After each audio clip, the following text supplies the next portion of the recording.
what the hell is up with creative for WWE?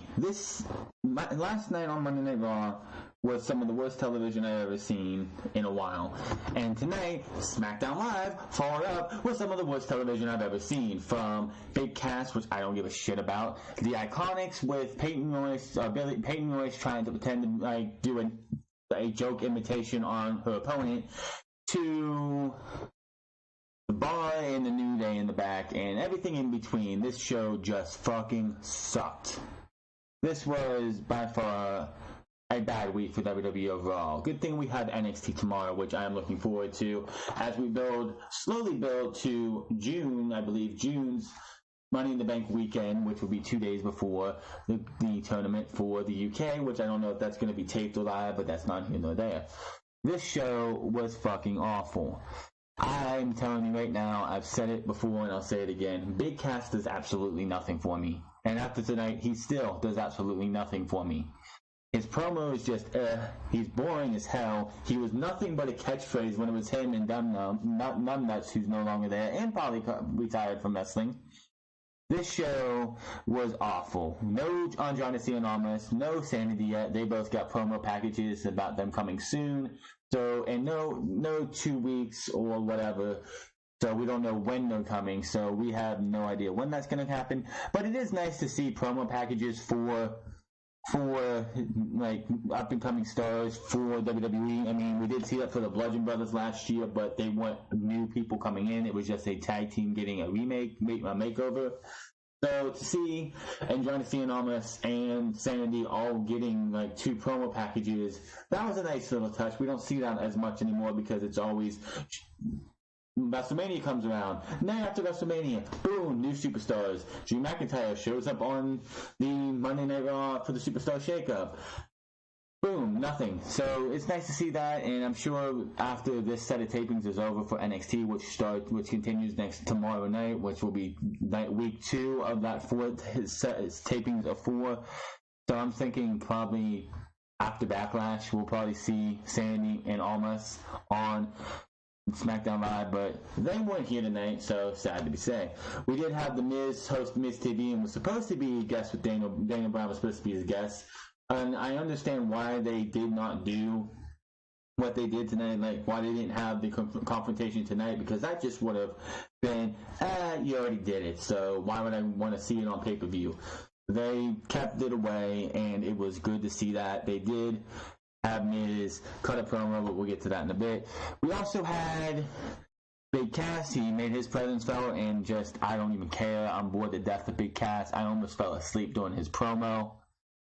Then, of course, after that's all and over, we did see Becky Lynch and Asuka take on the Iconics, and, of course, Peyton Royce. That little gimmick of talking about how they're the best out there, and having Peyton Royce sit there and try to make fun of somebody by acting like a caricature of that person is just so cringe and so bad. And I thought these two were above this, but I guess I was wrong. We also had AJ Styles pretty much be given a match for later in the night with him and 2 friends of his versus Rusev Day and Shinsuke Nakamura, which would be the main event. Jimmy Uso took on Rowan, because last week it was Luke Harper when they were in singles action. Now it's Rowan. So which way is it, WWE? Make up your damn mind. Then we had the Women's Championship. Oh my God, this was bad. The Women's Championship contract signing between Carmella and Charlotte. First off, why are these two having championship contract signing? This match is official when Charlotte says, I want my rematch and I want it at Backlash. No contract needs to be signed because I get a rematch in the contract for my championship reign. So, and also, I'm going to just say now, Charlotte needs to win at Backlash. End this fucking title reign for Carmella, because this shit is fucking awful. Get this woman out of the fucking onesie, put her back in her original wrestling attire, because that looked fucking great. This shit makes her look awful. That fucking onesie looks like fucking shit, and they need to get rid of it. Jeff Jeff Hardy versus Shawn Benjamin was supposed to happen tonight, but Randy Orton pulled a Jeff Hardy, and they're definitely building towards that match for Backlash, even though it wasn't even mentioned tonight. So we're probably going to see Jeff Hardy win on Friday, but we'll talk about that on Thursday. But Shawn Benjamin took on Randy Orton, and a guy in a mask made a surprise attack on Jeff Hardy, and we'll get to that later as well. The Bar interrupted New Day when they were having a celebration of the Book of Booty. Who cares? The Sanity promo. And then we come to the trainer's room because Daniel Bryan gets attacked earlier in the night, and he announces a match, and he talked to Paige, which, by the way, Paige did not show up at all tonight. There was no Paige or Shane McMahon on TV tonight. So either they weren't there and they were just figuratively there, or they just didn't want to use them tonight, which is not a problem. We don't have to see the authority figures every single show.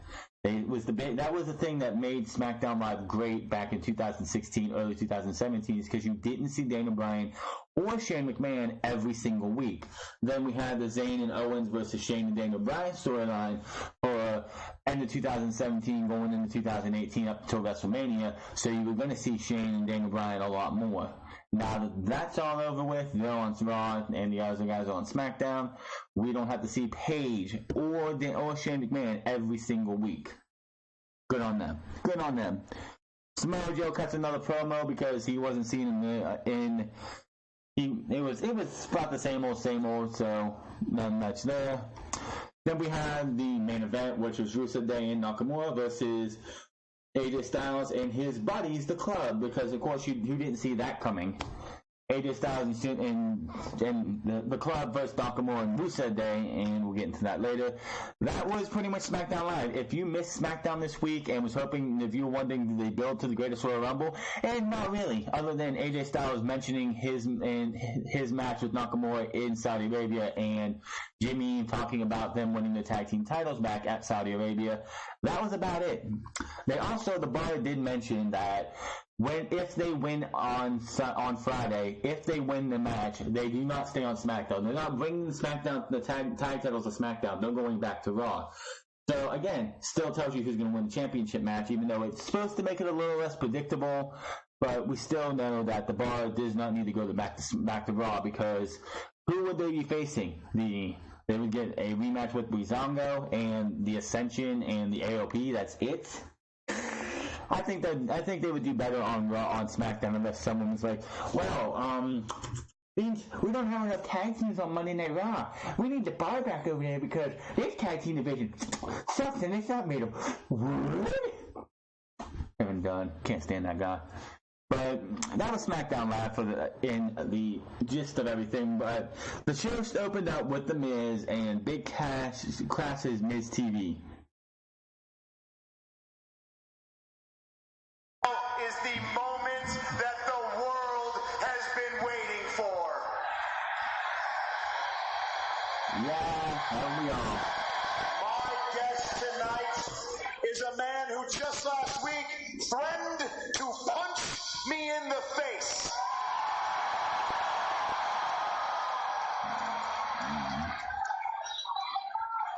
He is a man who wants to get his hands on me so bad he can taste it. And quite frankly, I'm surprised. You know, just under a month ago, I welcomed my daughter, Monroe Sky, into existence. And from that moment... So Miz's character from here until his career is over is pretty much going to mention Monroe Sky every single time he can. Which I'm not going to try and say, oh, you shouldn't be happy about having a child, but to just continue to use it for storyline purposes kind of is a little classless and tasteless, in my opinion.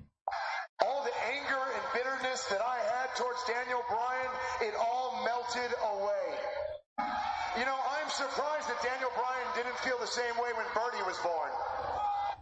Give me a break. I already know, and I can already tell this is just him fooling everybody, pulling the wool over everybody's eyes. He wants to sound like, oh, I'm a changed man. I'm not going to attack Daniel Bryan. I'm a good old boy now. And then when he has that chance, he's going to snap and attack Daniel Bryan, and we'll go from there.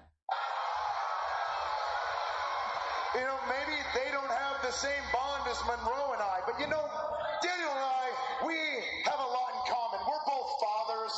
He's the star of our reality show. I'm the star of the upcoming hit series, Ms. and Mrs. on USA Network. And by the way, when is that coming out? Because you've been advertising that show since like November of last year. It has yet to be it has yet to have a debut date on USA. No, I'm not going to watch it because it's like I don't watch Total Divas, I don't watch Total Bellas. I'm not going to watch that. You all are going to watch it whether you boo me or not. You know, Daniel Bryan and I, we're both masterful in-ring technicians. Oh, good grief. You should go join Dolph Ziggler on comedy on his comedy tours because that is the most funniest thing he has said all night. Masterful in-ring technician. Give me a break. Daniel Bryan maybe, but you, Miz? Nah, not in your wildest dreams. But the one difference that we have is when I became a father, I knew I had to change. And I am a changed man. I'm a better man. So Daniel Bryan, if you want to come out here and still punch me in the face, then come on out here and punch me in the face. Fans getting all hyped. They want Daniel Bryan. Nothing's happening. Well, looks like all of a sudden, Big Cass's music hits. He comes out with a blue suit on. Of course, he doesn't have the sports jacket on. He puts that on while he's coming out. Puts on this nice little, probably penny pinched or fake watch that he has on. And comes to the ring, has his arm in the air with his little pose because that's threatening. Alright, I just kicked you out. So let me just point up to the sky because that's a big threatening pose. Yes, so I'm your guest now. Interview me. Go ahead. Take a seat.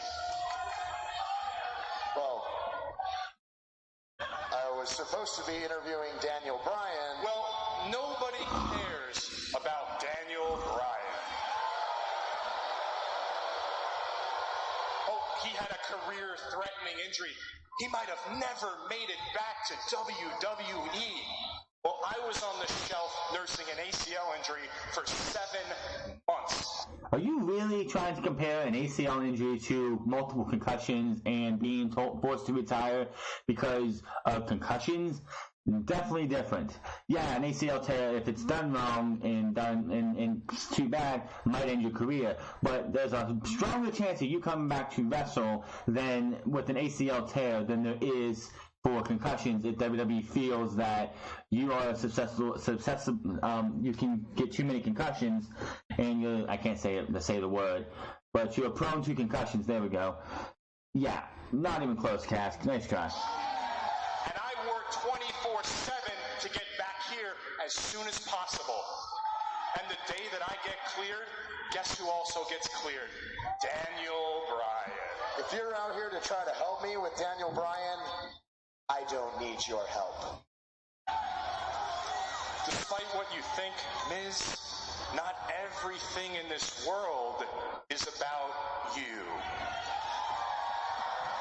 For me, I know what it's like to be a Daniel Bryan. Up until the age of 16, I was a little guy. I was small. I was pathetic. I was weak. I know what it's like to be Daniel Bryan, and guess what? It sucks. I got beaten. I got bullied. I got pushed around until one day I got real sick and tired of getting pushed around. And I started to grow. And I grew and I grew and I grew. That's what we call a growth spurt, you stupid fuck. Oh, you got tired of getting beat on or picked on and everything, so you got tired of it. You sat in bed and you grew and you grew and you grew. Oh, give me a fucking break. Is anybody like enjoying this? This is fucking awful.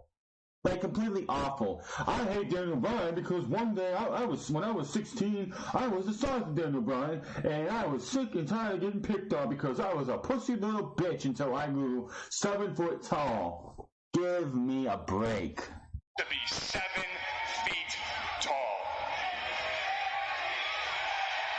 Yeah, that's cute. The crowd just is like, some of the crowd, not the whole crowd, but some of the crowd remembers that he was just part of a catchphrase, and that was it. And when I got to be 7 feet tall, I went back to everybody that pushed me around, and I beat the hell out of them. And they deserved every beating they got, just like I deserved every beating I got when I was a little guy. Daniel Bryan reminds me of myself when I was a little guy, and I despise him. I'm going to make sure Daniel Bryan... So you despise Daniel Bryan because he didn't grow up and be as tall as you. Is this just lazy booking, or is this just lazy fucking booking? Give me a fucking break. Goes back to where he belongs. On the shelf, beaten, battered, bruised, and retired. And he will never cast a shadow over me or anybody else again. Sorry, Cass, as long as Daniel Bryan is in the WWE, that shadow that you're going to be standing behind is pretty fucking big, because he is the guy. Whether WWE wants him to be or not, Daniel Bryan is the guy. He is the most over guy in the company next to Rusev Day, which Rusev Day isn't as over as Daniel Bryan, but you know what I mean. This was fucking awful. I'm sorry. That I don't believe in Big Cass. I have never believed in Big Cass. Big Cass to me is just bleh. He's bland, he's boring, and I couldn't care less about Big Cass. It's just ugh. We go, he leaves the ring, Biz leaves the ring, they go to the commentators, they talk about something, we go to the back, we see Asuka and Becky Lynch, who are going to be in the next match, walking in the back because they love to show that. All of a sudden, they pan to the side, and these two run into where Daniel Bryan was and why Daniel Bryan didn't come out. Apparently, Daniel Bryan was attacked from behind by Big Cass, as we find out later. It was, of course it was. And that was why Daniel Bryan wasn't out there. Later in the night, Daniel Bryan is in the trainer's room towards the end of the night. I think it was the last thing they did before the main event. He comes out of the trainer's room, taped up with, what is that called?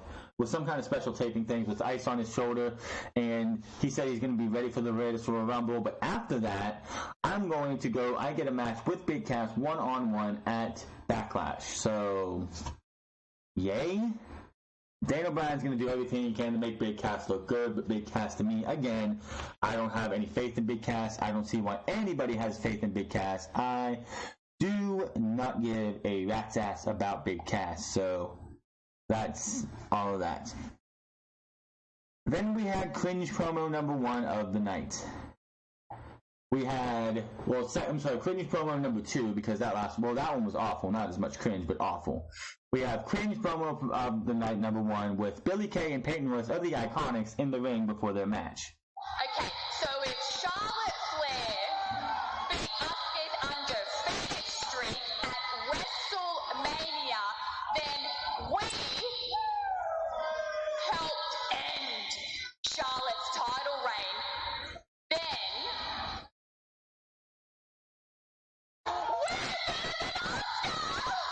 Oh, give me a break. Honestly, first and foremost, I have to just put this out there. I'm not a big fan of Peyton Royce and Billie Kay on the mic at all. I wasn't in NXT. They do well. They are decent in the ring. They're not like the best women in the world, but they're better than Lana or Tamina Snuka or Dana Brooke. But they're not a Sasha Banks. They're not a Charlotte. They're not a Bayley when she's actually on fire. They're not a Becky Lynch, a Naomi, a Natalya. They're in between Lana, Tamina, and those women I just named, the other 5 women I just named.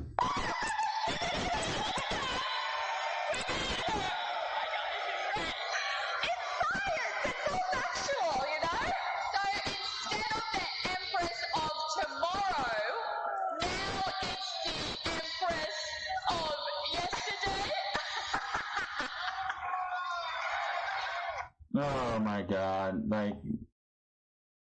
I'm glad they cut out the promo, the first half of that promo where Peyton Royce tries to act like a freaking caricature of an Irish woman. It was just so bad. This is your women's division. This is your women's division. I just don't even know what to say. The women's division on SmackDown and Raw just are both awful, especially with Carmella being champion. I am over that championship reign already. No thank you. Get the fuck in the back of the line and never be near the championship again. Becky Lynch and Asuka versus the Iconics. Asuka and Becky Lynch end up losing. Match ends when Lynch gets distracted and shoved into the ring post. Peyton rolls her up and puts her foot on the rope for the 3 count. Iconics win.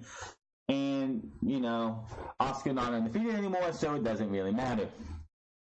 In the back with Mae Young outside Shane's office when AJ Styles walks out because she was hoping to talk to Shane because earlier in the night, Daniel Bryan got attacked by Big Cass and she wanted to get a medical update on Daniel Bryan.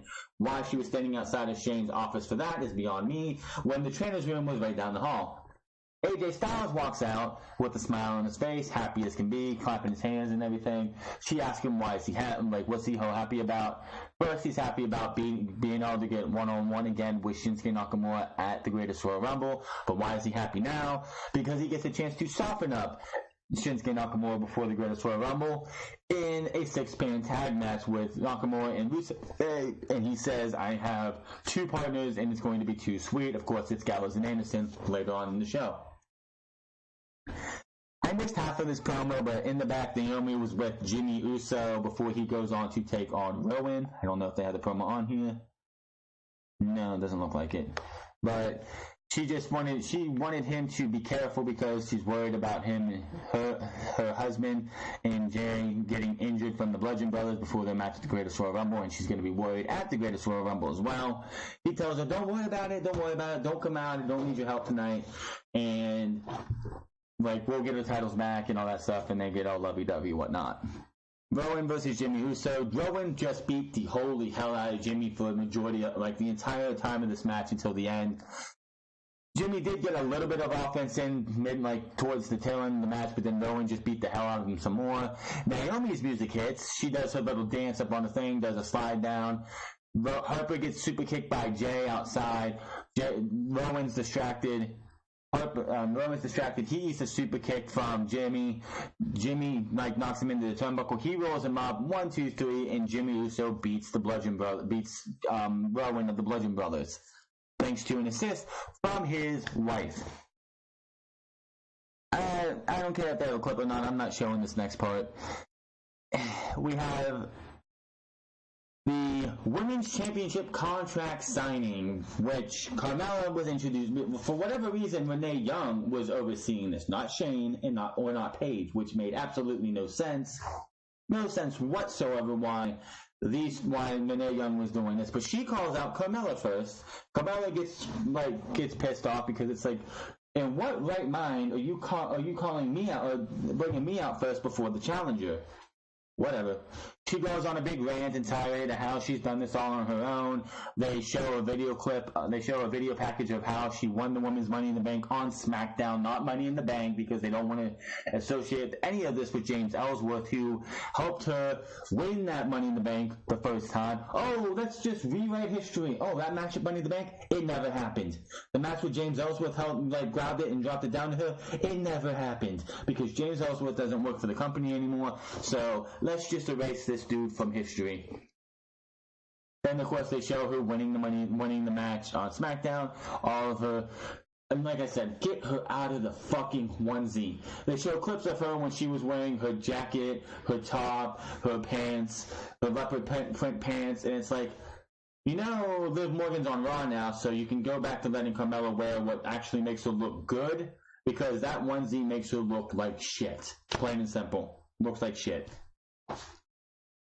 She likes some little battle back and forth. She gets pissed because the crowd didn't stand up and cheer, so she puts the video package on again, but it gets cut halfway through because Charlotte comes out. Charlotte sits down in the chair because they look like they're using the same table that Kevin Owens and Sami Zayn used the night before. Carmella grabs her title belt and just starts parading around, wooing at Charlotte and everything, acting like a complete jackass. What's the female version of a jackass? I don't know, but that's what she was acting like. Being very disrespectful and everything, and I am totally done with this fucking title reign already. I don't mind a heel, but Carmella is not championship material. She wasn't when she won the Money in the Bank, and she hasn't been since. Push comes to shove.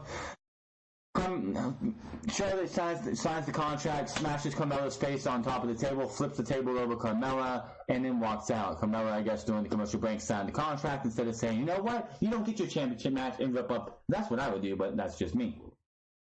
In the back, we had, again, end that fucking title reign at Backlash.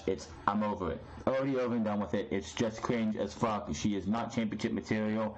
Give me something to care about, because that is not something I care about. In the back, you have, I don't think it was Charlie Caruso. I don't remember who. I don't know who it was, but they knock on Shinsuke Nakamura's door, and she goes to ask Aiden something, and he's like, no interviews, and closes the door. So, no talk or anything from Shinsuke Nakamura at this time. Shelton Benjamin wants revenge on Jeff Hardy beating him last week, so we see Jeff Hardy in the back walking towards the ring. Shelton Benjamin's in the ring. He gets the jobber entrance, of course, but usually when jobber entrance happens, of course, that means, hey, they're going to lose. Not tonight. Jeff Hardy's music hits as he's coming out to the ring, but it stops halfway through like it did for Randy Orton last week, and Randy Orton comes out. Randy Orton versus Shelton Benjamin match ends with Sunil, because Jeff Hardy stayed out and watched from by the commentary desk until Randy Orton was about ready to throw Shelton Benjamin into Jeff Hardy. He gets up and is like, hey, no, none of this shit. Instead of sitting back down, he decides to stand up and watch while walking. A dude in a black suit, black pants, black shoes, and a red lucha mask comes in and chop blocks him. Who do you think that is? He gets the security, just conveniently happens to be there. He runs into the ring. Randy Orton grabs him, pulls off the mask, gets Sunil Singh. He eats an RKO from behind, paid by Shelton Benjamin for the 3 count, and your winner is Shelton Benjamin. So apparently, I'm pretty sure when Jeff Hardy probably wins on Friday, Shelton Benjamin next Tuesday will be added to the U.S. Championship match at Backlash, and it'll be Randy Orton versus Jeff Hardy versus Shelton Benjamin for the United States Championship at Backlash. Watch. If that happens, you heard it here first. In the back, we have 3 cups of burritos, 3 plates of pancakes, and the book of booty, with the New Day sitting there celebrating the release of the book of booty. Give me a break. This shit needs to end. Please, oh please. There's a time to end everything, and this is the time to end this fucking stable. The New Day has seen their day. They run their course. End them. The Bar come in while New Day are trying to toast to the Book of Booty. And they talk to them a little bit and say this will be our last night on Smackdown, because when we win the tag team titles at the Greatest Royal Rumble, we're going back to Monday Night Raw. Biggie's like, oh, that's great, we don't care about you anyway. And, they have a little bit of skirmish, like a little bit of talking back and forth. They said, we don't sort the ball, we are the ball, yada, yada, yada. Sandy promo, and then backstage from the trainer's room, of course, Daniel Bryan says he was blindsided by Cass, and at Backlash he will be Cass one-on-one. Then Samoa Joe with his typical, promo for pretty much his match against Roman Reigns at Backlash, because they're just having him cut the same old when it comes to him and Roman. Nothing and no one is safe. Certainly not the Intercontinental Champion. With ladders at my disposal and a match where anything goes, I'm going to leave a trail of broken bodies in my wake. That means the end of Seth freaking Rollins. If he's not careful, it means the end of The Miz. Without a doubt, it means the end of Finn Balor. This match is merely a formality. The Intercontinental title is already mine. And after that, I'm going to sit back and watch Roman Reigns get massacred by Brock Lesnar in a steel cage. And if Roman somehow happens to survive and wins the Universal title at Backlash, I'll take that too. And the fans start chanting Joe, which, if this guy, Samoa Joe, is not a champion going into the 2019 WWE, misses the boat with this dude. This dude is money, and they're just squandering him for absolutely no fucking reason other than the fact that they don't fucking care. Rusev Day and Nakamura versus The Club. Nakamura has new music. They have his beats, but with a Japanese rap on it too. So definitely they did that because one, he's a heel, and two, they don't want the crowd singing to it anymore. But I'm thinking that didn't stop Bobby Roode from being a heel. Fans would sing "Glorious" as he came to the ring in NXT, and by the time the match started, they would start booing the hell out of him because, hey, we like the music, but we hate Bobby Roode, as in we don't like Bobby Roode as a heel, and that was that. The match ends with Nakamura with a Kinshasa to the back of Gallows' head for the pin. Winners are Rusev Day and Nakamura. After the match, though, AJ Styles just comes in and explodes on Shinsuke Nakamura, beating the holy hell out of him until Nakamura hits a low blow. Shinsuke Nakamura is in position to hit the Kinshasa, goes to hit the Kinshasa onto AJ Styles, but Carl Anderson takes the bullet for AJ Styles, literally, and eats the Kinshasa. Nakamura picks up Carl Anderson, turns to AJ Styles, starts taunting him, backs up, and this just makes AJ Styles look a little bit like a wimp because he gets hit because he's just pretty much like, oh, I can't get up, no. He's like, get up, you can get up. This is like, when they do shit like this, it's annoying. It would have been different if he would have had like Rusev Day holding him back, but he could have got to Carl Anderson and stopped the Kinshasa. But no, another Kinshasa to Carl Anderson while Styles looks on, and Shinsuke Nakamura taunts Styles while Carl Anderson is sitting there, laying there, pretty much destroyed by two Kinshasas, and that with Smackdown Live. No matches on this show meant a goddamn thing. This entire show was pointless. This is one of those weeks that it feels like they could have just taken off. Monday Night Raw and Smackdown Live both fucking sucked. A lot of people wanted, like, I don't know what to say else about this, but Smackdown sucked. It did. It fucking sucked. The first half an hour of this show sucked more than anything. The Iconics were terrible on the mic. I can't stand Peyton Royce and Billy Kay's promo skills.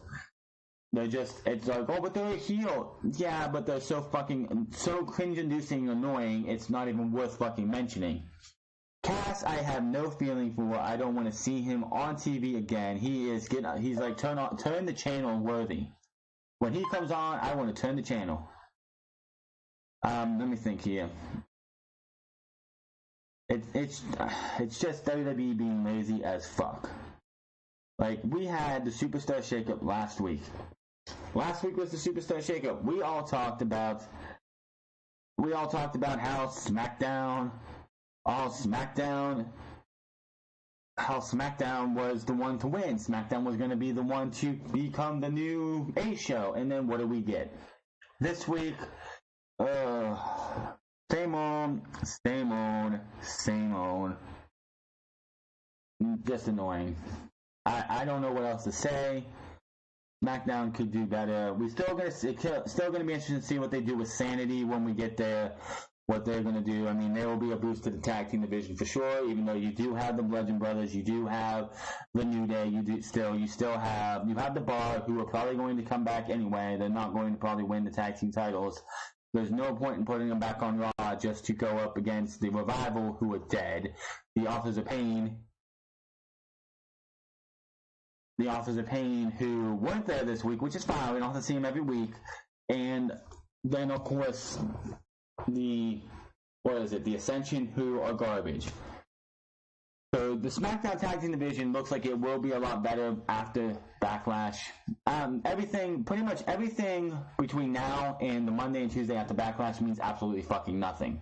Because titles can change hands and go from Raw, like, not the tag team titles, but the Intercontinental and US title are not safe for either brand until after Backlash. Of course, last year when they did the Superstar Shakeup and they switched the titles around, when Chris Jericho won the U.S. title, he went straight to SmackDown. Will they do that this year? I don't know. It doesn't seem like it. It seems like Jinder Mahal is gonna bring the U.S. title with him if he wins. Same thing with the Intercontinental title if that happens.